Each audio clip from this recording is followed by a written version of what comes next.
അതൊന്നും ഇവിടെ രജിസ്റ്റർ ചെയ്യണമെന്ന് എവിടെയും പറഞ്ഞിട്ടില്ല.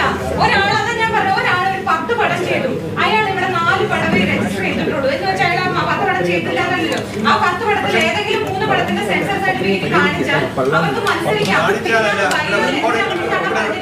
ഒരാൾ ഒരു കീ പോസ്റ്റിലേക്ക് മത്സരിക്കണമെങ്കിൽ എക്സ്പീരിയൻസ് ഉണ്ടാവണമെന്നുള്ളതുകൊണ്ടാണ് അല്ലെ. അപ്പൊ ഞാൻ 3 പടം ചെയ്ത എക്സ്പീരിയൻസ് ഉള്ളവരാണ്. സാർ നിഷ്പക്ഷമായിട്ടാണ് ഇപ്പൊ ചെയ്യുന്നത്. സാർ തെറ്റായിട്ടാണ് ഇപ്പൊ ഒരു തീരുമാനം എടുക്കുന്നത്. നിഷ്പക്ഷമായിട്ടാണെങ്കിൽ സാർ എങ്ങനെ ഇങ്ങനെ ഒരു തീരുമാനം എടുക്കുന്നത്? നിഷ്പക്ഷത ഇല്ലായ്മയുടെ ഏറ്റവും വലിയ തെളിവാണ് സാർ ഇവിടെ 25 വർഷമായിട്ടിരിക്കുന്നത് അല്ലെ. അതില്ല എന്നുള്ളൊരു കാര്യം അവർക്ക് ഇൻഫ്ലുവൻസ് ചെയ്യാൻ പറ്റുന്ന ഒരാളായതുകൊണ്ടല്ലേ സാർ ഇവിടെ 25 വർഷമായിട്ടിരിക്കുന്നത്. ഇവിടെ മാത്രമല്ല, ഇതിനേക്കാളും വലുതാണ് ഫിലിം ചേംബർ ഓഫ് കോമേഴ്സ്. എല്ലായിടത്തും ഇരിക്കുന്നത് ഇവിടെ തന്നെയല്ലേ.